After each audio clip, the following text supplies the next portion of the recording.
ஆழ்வாருடைய காலத்திலே ஒவ்வொரு ஆண்டும் இந்த கார்த்திகை மாதம் அவருடைய திருநெடுந்தாண்டகம் சொன்ன அந்த நாள், அவருடைய கார்த்திகை முடிந்து கார்த்திகை அமாவாசையிலிருந்து இந்த நிகழ்ச்சி துவங்கி அங்கே ஆழ்வார் திருநகரியிலிருந்து பெருமாள் எழுந்தருளி ஒவ்வொரு ஊராக பல்லாக்கில் கடந்து வந்து ஸ்ரீரங்கம் வந்து சேர்ந்து ஸ்ரீரங்கத்தில் பெருமாள் முன்னால் இந்த விழா எடுக்கப்பட்டு இந்த விழா நிறைவடைந்ததும் மீண்டும் அவர் திரும்பி ஆழ்வார் திருநகரிக்கு எழுந்தருளுவது அப்படிங்கிறது ஒரு விமர்சையான விழாவாக 8ஆம் நூற்றாண்டு தொட்டு இது வந்து நடந்து கொண்டிருக்கு. இவர் இப்படி திரும்பி சென்ற நாள் வந்து திரும்பி செல்லும் பொழுது நம்மாழ்வாருக்கு வந்து இந்த தொலைவில்லி மங்கலம் அப்படின்னு சொல்லக்கூடிய திவ்ய தேசத்து பெருமாளை தன்னுடைய தந்தை தாய் அப்படின்னு நம்மாழ்வார் தன்னுடைய பாசுரங்களில் சொல்கிறார்.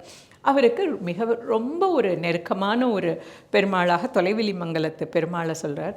அதனால் பழைய காலத்தில் திருமங்கையாழ்வாருடைய காலத்தில் நம்மாழ்வார் திரும்பி செல்லும் பொழுது ஆழ்வார் திருநகரிக்கு திரும்பி போகிறப்போ இந்த தொலைவில்லி மங்கலத்தில் கொஞ்ச நாள் இருந்து பெருமாளை சேவிச்சுட்டு அதுக்கப்புறம்தான் அங்கே அப்போ வந்து பிரம்மோற்சவம் வேறு நடக்கும். அந்த பிரம்மோற்சவம் முடிந்து மாசி விசாகத்தோடு அது வந்து நிறைவு அடையும். அதுக்கப்புறம் தான் அவர் ஆழ்வார் திருநகரிக்கு எழுந்தருளுவார் அப்படிங்கிறது முன்னாடி வழக்கமாக இருக்குது. அந்த வழக்கத்தை கடைப்பிடிக்குமாறு இப்போ கூட என்ன பண்ணுறாங்க அப்படின்னா அந்த திருநாளில் ஒரு நாளான அந்த மாசி விசாகம் அன்னைக்கு மட்டும் ஆழ்வார் திருநகரிலேருந்து நம்மாழ்வார் இன்றைக்கி வந்து தொலைவில்லி மங்கலம் வந்துட்டு மீண்டும் அன்றைக்கி முழு நாளும் பெருமாள் முன்னாலேயே இருந்து மங்களாசாசனம் அப்படின்னு சொல்லுவார்கள். நம்மாழ்வாருடைய பாசுரங்களை சொல்ல பெருமாளுக்கு ஆராதனை ஆரத்திகள்லாம் நடக்க அதை அப்படியே பார்த்துட்டு அன்றைக்கி முழு நாளும் சேவிச்சுட்டு பெருமாளுடைய அருள் பிரசாதம் என்ன பண்ணுவாங்க. அருள் பிரசாதம்னா ஆழ்வாருக்கு பரிவட்டம் மாலை தீர்த்தம் அதெல்லாம் சாதிப்பாங்க. அதெல்லாம் பெற்றுக்கொண்டு அவர் மீண்டும் ஆழ்வார் திருநகரிக்கு எழுந்தருள்வது இன்றைக்கும் வழக்கமாக இருக்கிறது. இப்படியாக ஏற்பட்டது தான் இந்த பகல் 10 உற்சவம். இப்படி திருமங்கை ஆழ்வாருடைய காலத்திலிருந்து தொடர்ந்து வரக்கூடியது இந்த பழக்கம். திருமங்கை ஆழ்வாருடைய காலத்துக்கு பிறகு யாரோ கொஞ்ச நாள் வந்து இதை கடைப்பிடிக்காமல் இந்த பழக்கம் கைவிட்டு போய்விட்டது. இந்த கைவிட்டு போனது அதுக்கப்புறம் எப்படி மீண்டும் வந்தது அப்படிங்கிறதே வந்து மிகப்பெரிய சுவாரஸ்யமான ஒரு வரலாற்று விஷயந்தான். திருமங்கை ஆழ்வாருடைய காலத்துக்கு பின்னால் தோன்றினவர் நாதமுனிகள். ஆனி மாதம் அனுஷ நட்சத்திரத்தில் காட்டுமன்னார் கோவில் என்று அழைக்கப்படுற வீரநாராயணபுரத்தில் பிறந்தவர். ஈஸ்வரமுனி அப்படிங்கிறவருக்கு மகனாக பிறந்தவர் இந்த நாதமுனிகள். இந்த நாதமுனிகளுக்கு வந்து பக்தி யோகம், யோக ரகசியம், அஷ்டாங்க யோகம், அப்புறம் வந்து சங்கீத தேவகானம் அப்படின்னு சொல்லப்படுற இந்த சங்கீதம் இதில் எல்லாமே வந்து நிறைய நிபுணத்துவம் இருந்தது இந்த நாதமுனிகளுக்கு. இந்த நாதமுனிகள் அவர் வந்து ஒரு சமயம் தன்னுடைய அப்பாவான ஈஸ்வரமுனி, அவருடைய மகன் அவர் பேரும் ஈஸ்வரமுனி, இந்த 3 பேருமே வந்து வடதேச திவ்ய யாத்திரையாக கிளம்பி போனாங்க.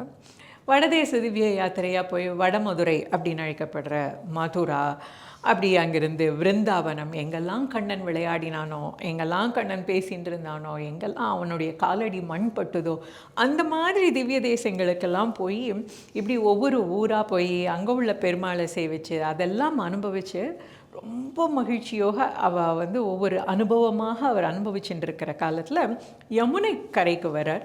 யமுனை கரைக்கு வந்து அப்படியே மனசு பறி போயிடுறது.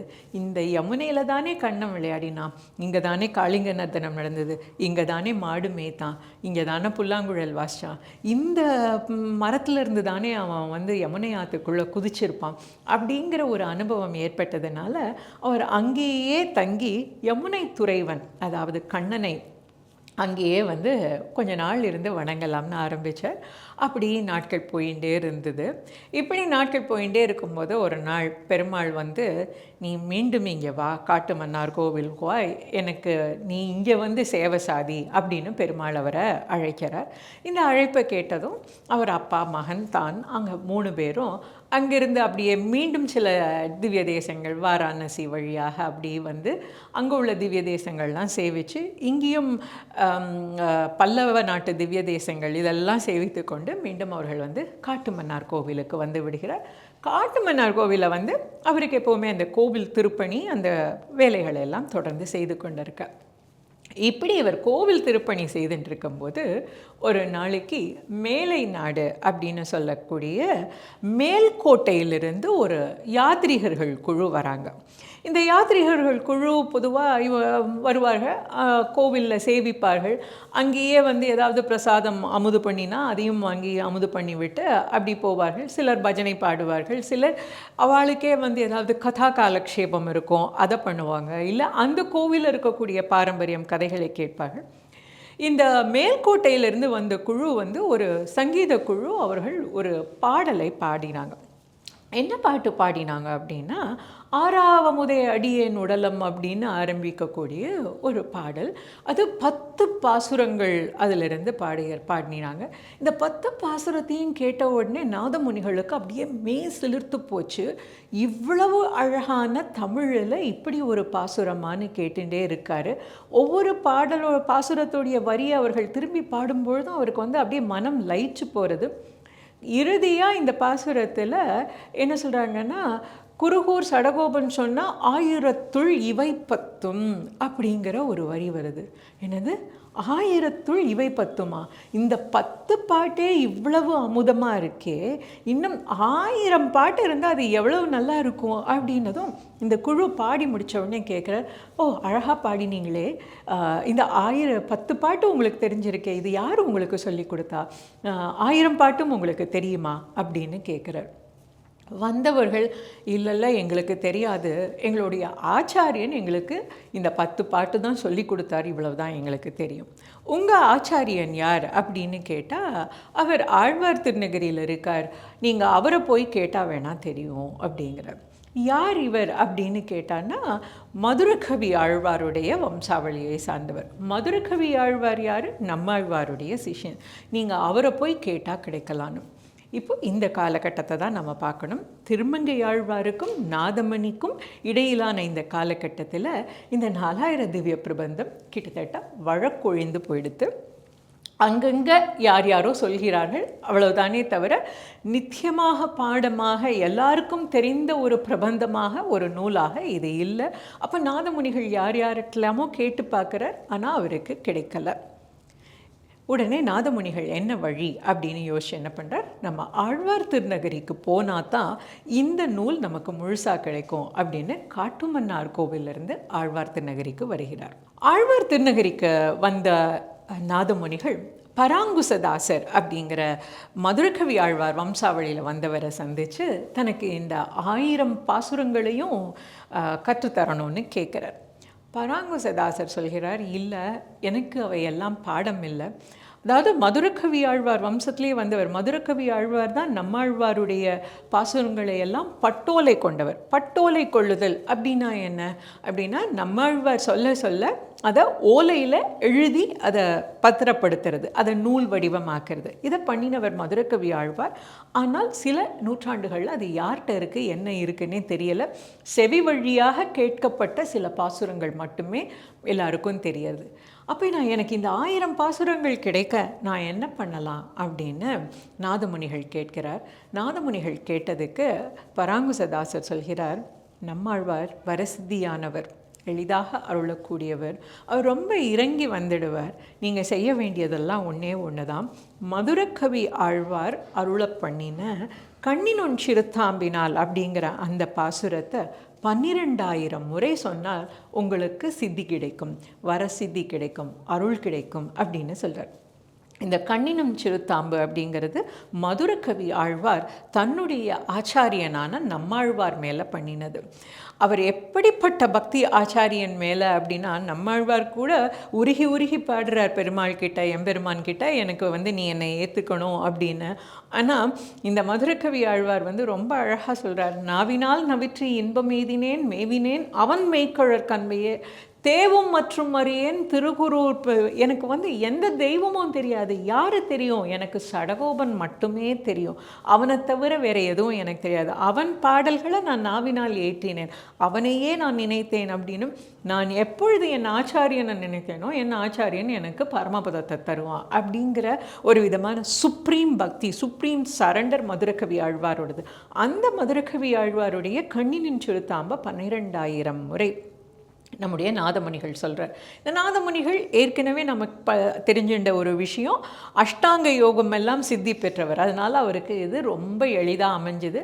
யோக நிலையிலிருந்து இந்த நாதமுனிகள் இந்த 12,000 முறை சொல்ல நம்மாழ்வார் பிரத்யட்சமாக தோன்றி அவருக்கு இந்த 4000 பாசுரங்களும் கிடைப்பதற்கு வழிவகுத்தார் அப்படின்னு சொல்வாங்க. இது வரலாற்று ஆசிரியர்களும் இதை குறிப்பிட்டிருக்கிறார்கள். அப்படி நம்ம நாதமுனிகள் கிட்டத்தட்ட இந்த நூற்றாண்டில் ஊவேசா நமக்கு எப்படி தமிழ் நூல்களெல்லாம் சேர்த்து கொடுத்தாரோ அதே மாதிரி 1000 ஆண்டுகளுக்கு முன்னால் நாதமுனிகள் இந்த பிரபந்தம், திவ்ய பிரபந்தத்தை எங்கெங்கோ இருந்ததை எல்லாம் சேகரித்து நமக்கு மொத்தமாக 4000 திவ்ய பிரபந்தமாக சேர்த்த. அப்படி அவர் சேர்த்து கொண்டு வந்த பொழுது இது இனிமேல் அழிய விடக்கூடாது அப்படிங்கிறதுனாலையும், ஏற்கனவே நம்பெருமாள் திருமங்கை ஆழ்வாருக்கு கொடுத்த வாக்கின்படி இது திராவிட வேதமாக எப்படி வேதம் இருக்கோ அதுக்கு சமமாக இதற்கான ஒரு அந்தஸ்து இருக்கணும் அப்படிங்கிறதுனால திருமங்கை ஆழ்வார் ஏற்படுத்தின அந்த உற்சவத்தை மீண்டும் ஸ்ரீரங்கத்தில் துவக்கி நடத்தினார் நாதமுனிகள். அவர் அங்கிருந்து வந்ததும், இவர் ஏற்கனவே தேவகானத்தில் சிறந்தவர்னு சொன்னதுனால அவர் அந்த 4000 திவ்ய பிரபந்த பாடல்களுக்கும் அதிலும் குறிப்பாக திருவாய்மொழிக்கு ரொம்ப அழகாக இசையமைத்து பாடி தன்னுடைய சிஷ்யர்களுக்கெல்லாம் அவர் கற்றுக் கொடுத்தார். இப்படிப்பட்ட காலகட்டத்தில் அவருக்கு பேரன் பிறந்தான். அந்த பேரனுக்கு யமுனை துறைவன் அப்படின்னு, எந்த யமுனை துறைவனை வழிபட்டு கொண்டு யமுனா தீரத்தில் இருந்தாரோ அந்த பேரையும் இட்டு தன்னுடைய சிஷ்யர்களுக்கெல்லாம் இந்த பாடலை சொல்லித்தரார். இவருடைய மருமகன்களான மேலை அகத்தாழ்வான், கீழே அகத்தாழ்வான் அப்படிங்கிற இந்த 2 பேருக்கும் இந்த பாடல்களை சொல்லி கொடுத்து, இந்த பாடல்களுடைய சுவை, இந்த பாசுரங்களுடைய சுவை ஒருவருக்கு நல்லா தெரியணும்னா இதை இன்னும் ஒரு கலை ரசனையோட தரணும்னு அவர்களுக்கு அபிநயத்தோடு கற்றுத்தந்தார். அவர்தான் முதல்ல அரையர் சேவையை நடத்தியவர். அரையர் சேவைன்னு இன்னைக்கு பழக்கத்தில் பார்த்தீங்கன்னா ஸ்ரீரங்கம், ஆழ்வார் திருநகரி, ஸ்ரீவில்லிபுத்தூர், திருக்குறுங்குடிங்கிற இந்த திவ்ய தேசத்தில் கைசிக ஏகாதசி அன்று மட்டும் இந்த அரையர் சேவை நடக்கிறது. ஸ்ரீரங்கம், ஸ்ரீவில்லிபுத்தூர் மற்றும் ஆழ்வார் திருநகரியில் இந்த அத்தியன உற்சவத்தின் போதும் இந்த அரையர் சேவை நடந்தது. இந்த முதல்ல அரையர் சேவையை செய்தவர் நாதமுனிகள். அவர் தன்னுடைய மருமகன்களான இந்த மேலை அகத்தாழ்வானுக்கும் கீழே அகத்தாழ்வானுக்கும் அவர் இதை சொல்லித்தரார். அன்று முதல் அரையர் சேவை, அதாவது நடனத்தோடு அபிநயத்தோடு கூட திருவாய்மொழி பாசுரம் இசையோடு அவர் சொல்லிக் கொடுத்து தன்னுடைய சிஷ்யர்களுக்கெல்லாம் ஏற்பாடு பண்ணி வைக்கிறார். அது மட்டும் இல்லாமல் மீண்டும், அதாவது முடங்கி கிடந்த அந்த ஸ்ரீரங்கத்தில் நடக்கக்கூடிய இந்த அத்தியன உற்சவத்தையும் அவர் மீண்டும் ஏற்படுத்தி வைக்கிறார். அவர் அங்கு அதை ஏற்படுத்தும் பொழுது எப்படி வேதத்துக்கு அத்தியன காலம் அத்தியன காலம்னு இருக்கோ அதே போல் திவ்ய பிரபந்தத்துக்கும் அத்தியன காலம் அத்தியன காலம் ஏற்படுத்தணும்னு சொல்லி தான் இந்த அத்தியன உற்சவத்தில் அதற்கான ஒரு முறையை வழிகொண்டு வந்தார்.